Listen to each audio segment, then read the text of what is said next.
life is hard. It's always been hard from the beginning, and it will always be hard. Now, if you don't want to accept that, that's up to you. Sometimes you look at people on the screen and you think that's distant and they're separated and they're not going through what you're going through. Listen, man, we all go through it. The difference is, how do you look at it?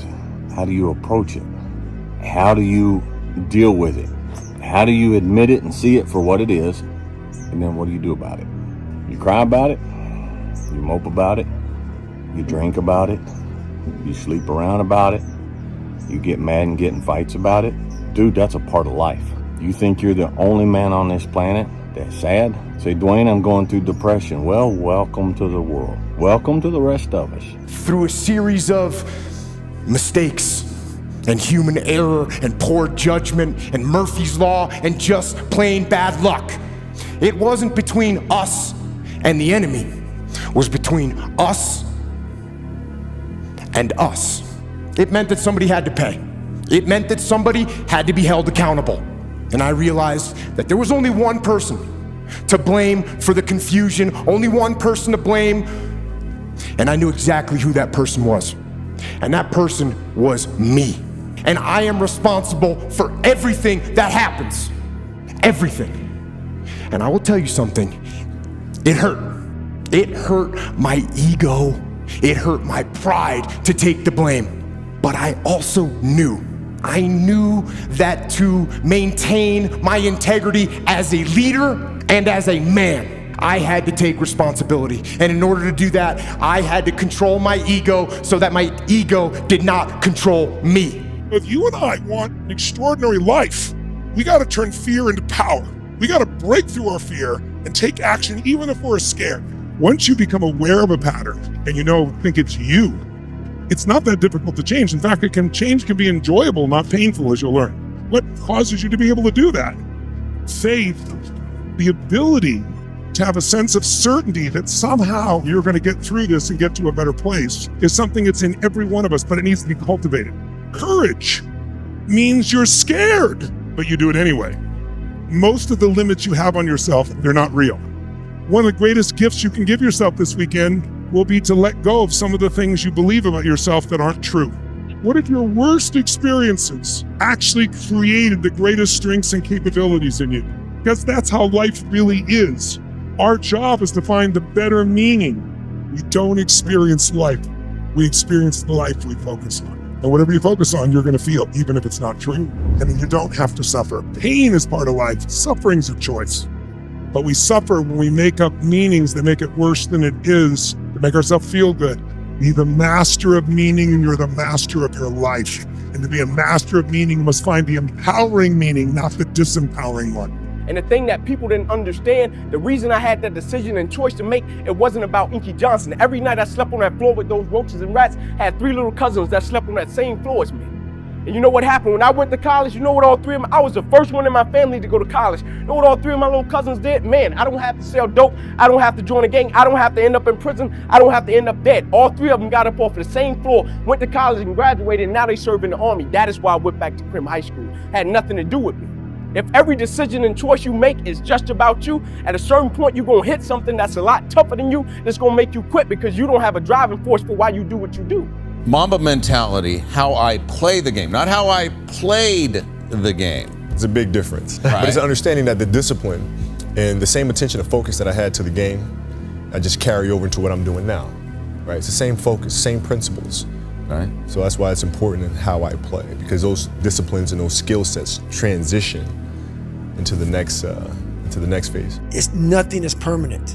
And a lot of times you have to learn to perform without motivation. You have to learn to perform without purpose. You have to learn to perform a lot of different things. And that's what people think. They think I need to have this motivation to work out, to study, to be better. So if they don't have it, they just don't fucking do it. And that's where you fail.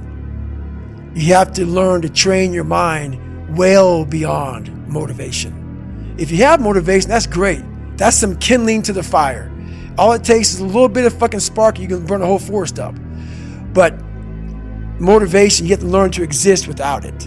You have to learn to be, you have to be your best self when you're least motivated. And that's the tricky part about all that shit. Motivation is just a word.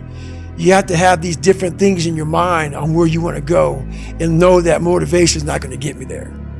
Because I'm not going to always be motivated. You think I don't go through depression sometimes? You think I don't get sad sometimes? You think I don't just feel wore out and burnt plumb down to the bottom of my soul? We all do. That's what sets us apart. That's what makes us different.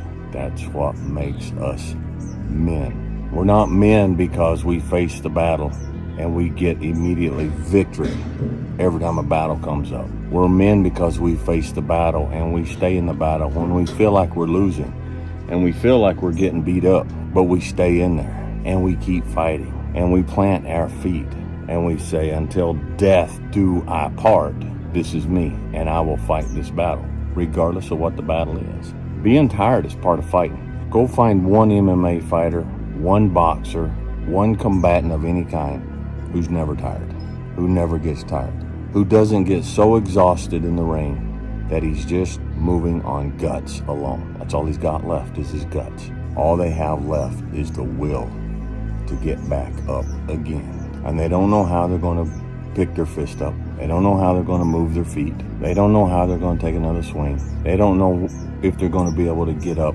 when that next punch hits them in that fight. But that's all they got. So they get up. They get up. And do they look triumphant? No. Do they look all shiny-faced? No.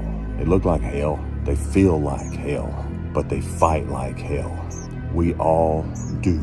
All real men do. You say, Dwayne, I don't feel like that. Then you have nothing in your life and you're living for yourself. If you have someone in your life, something in your life that you care about, that you're struggling for, there's going to come times when you feel like that. I'm telling you, quit moping, quit whining, and get up and keep going. The minute you trade your expectations for appreciation, suffering disappears. The difference is I get to, not I have to. What everybody wants is an extraordinary life, because extraordinary life is extraordinary emotions, a beautiful state. And you can have that because you can change your state how fast? If you change your body, you will change your emotion. Motion creates emotion, and emotion determines our actions. When you use more motion, you experience more of the gifts that are inside you. The secret to an extraordinary life is to raise your standards. It means to turn your shoulds into musts. So if you and I want to have extraordinary life, we need extraordinary standards. It's that simple. And most people that are really excellent, they really work hard to give them their all, do whatever they can. They go, I can't do anymore. There's nothing left of me. Bullshit. Shiza. The level where all the rewards are is just 2 millimeters more. And it's called outstanding, ladies and gentlemen. Outstanding is there's nothing left in you and you still find more. And you do it over and over again until one day you discover you are that more. And everything in your life changes forever. That's what we all deserve. The message is always to go out there and dominate. There's no let up. And once the game starts and once the practice begins, you're in that mode. Everything's a game 7. And when you approach every practice, every game with that kind of mentality, it bleeds into the rest of the guys. And then the rest of the unit has that same approach and that same intensity, but it starts at the top. One of the greatest pieces of advice that my mother gave me was this: son, whatever you start, you make sure you finish it. And the problem with the world today, people get involved with things, and if they don't like a certain person, if they don't like the process, if it's not what they thought it was, they quit.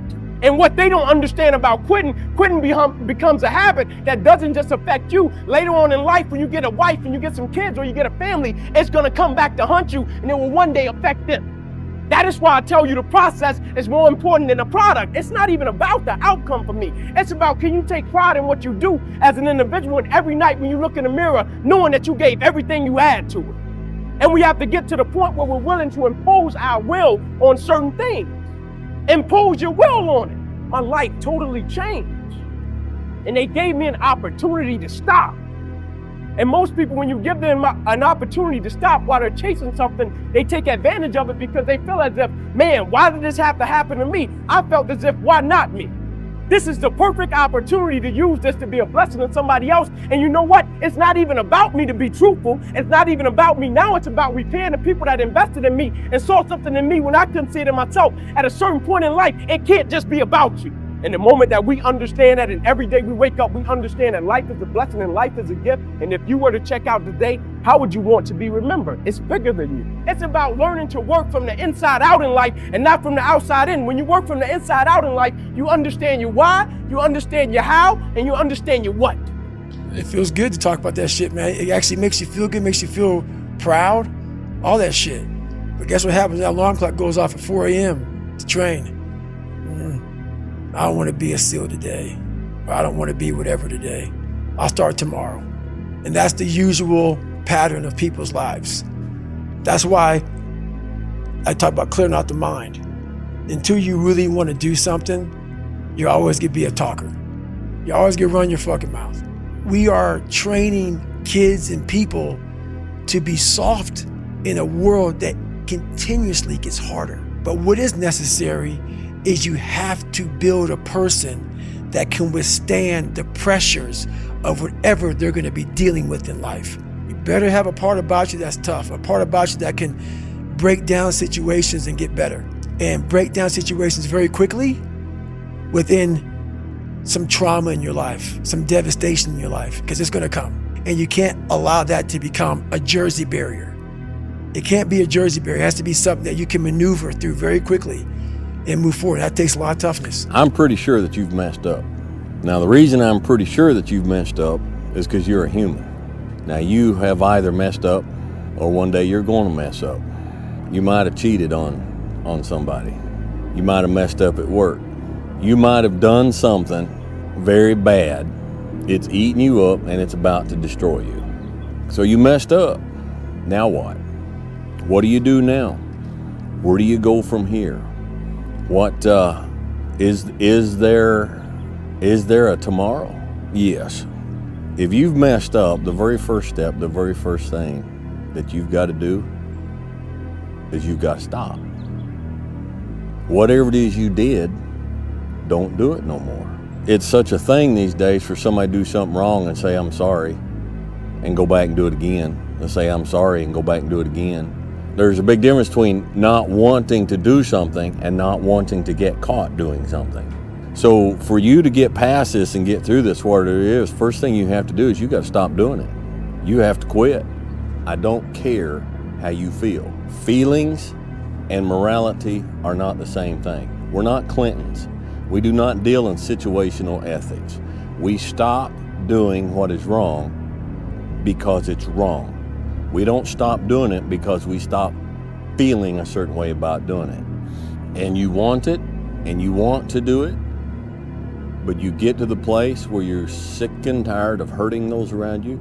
You're sick and tired of being that person, and you stop because stopping is the right thing to do. And until you stop, nothing else counts. It doesn't count. It doesn't matter. It doesn't count. So you stop. All right, whatever it is. Second, you own it. Your decision is your decision. And again, this whole situational ethics, well, the situation makes it okay if I go ahead and do this. We look for excuses. There's no excuse. Well, yeah, but no, there's no yeah buts and there's no excuse. There is no excuse. There's no excuse for cheating on a significant other. None. Own it.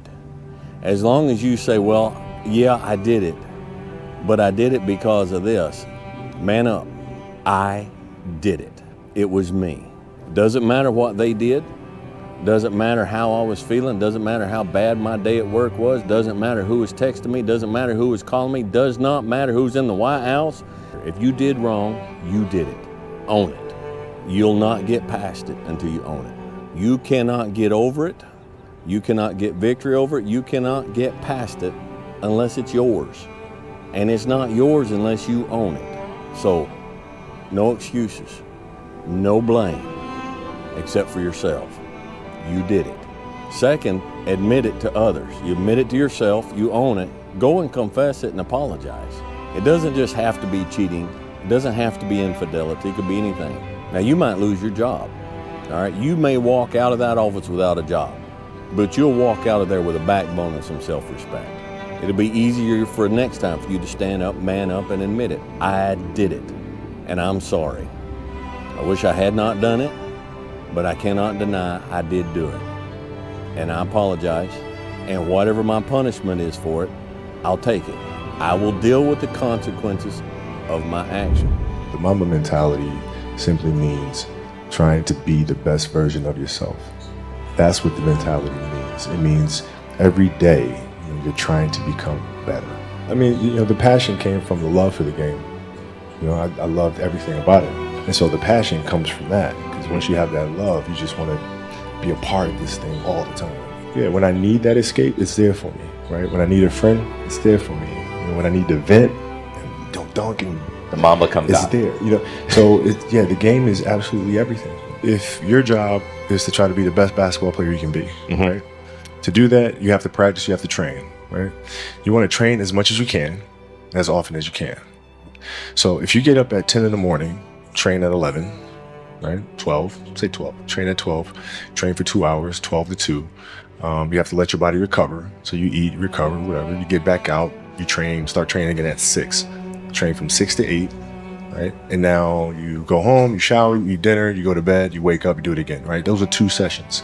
Right, now imagine you wake up at 3, you train at 4, you go 4 to 6, come home, breakfast, relax, blah, blah, blah. Now you're back at it again, 9 to 11, right? You relax, and now all of a sudden you're back at it again, 2 to 4, and now you're back at it again, 7 to 9.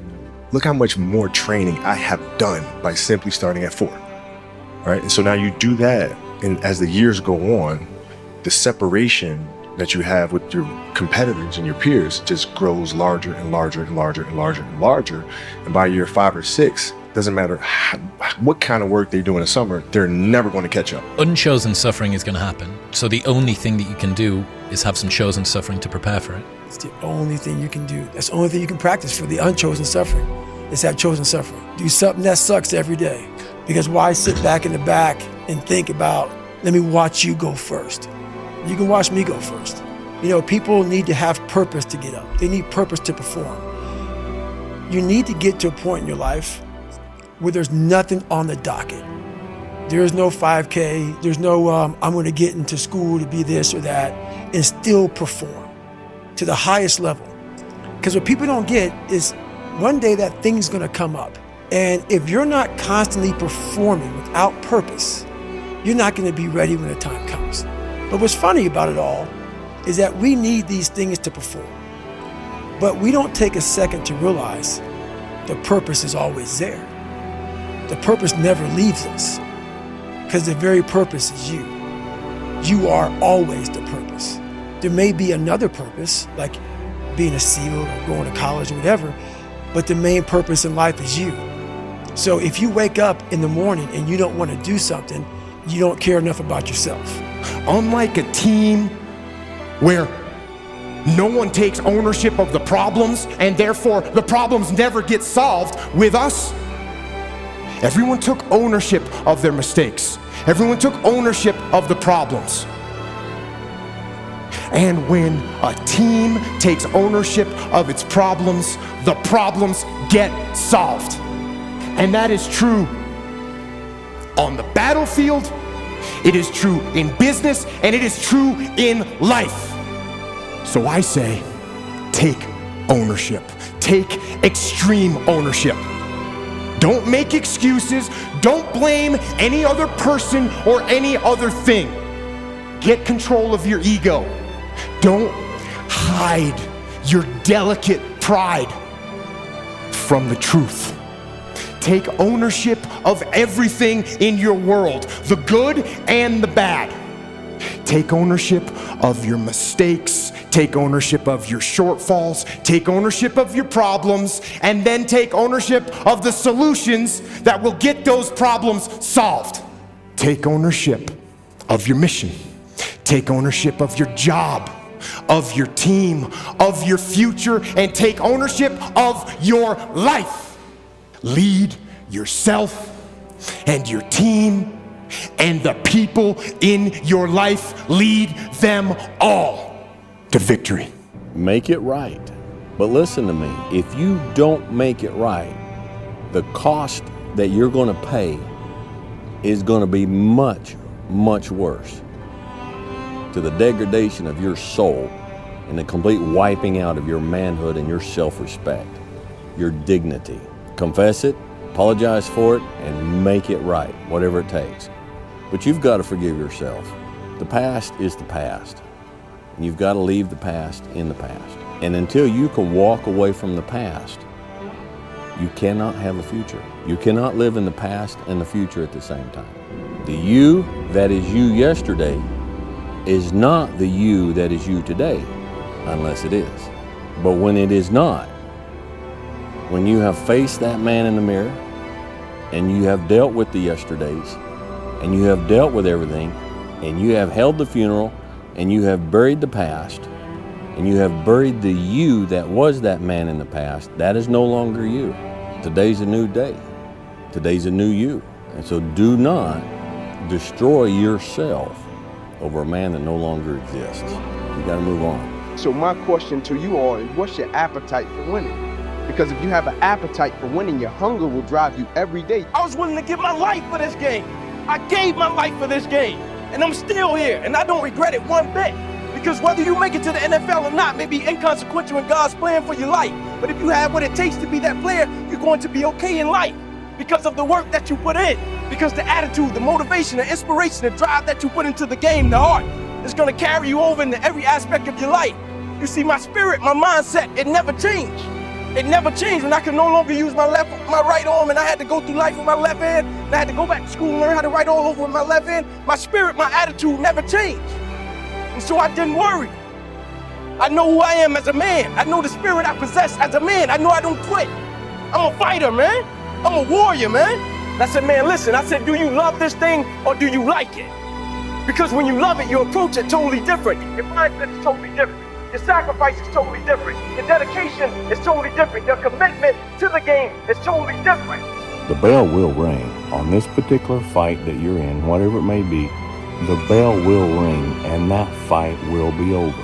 None of them last forever. None of them last forever. But take pride in the fact that you're one of the chosen few who's been picked to stand in the doorway and take the beating so the loved ones behind you don't have to. Smile in the middle of that fight. Smile through those bruises. Smile through that swollen face. Smile through the blood. And when you don't have another smile, you just keep standing in that doorway and you keep taking the blows and you keep fighting back until that one ends. And eventually you'll win.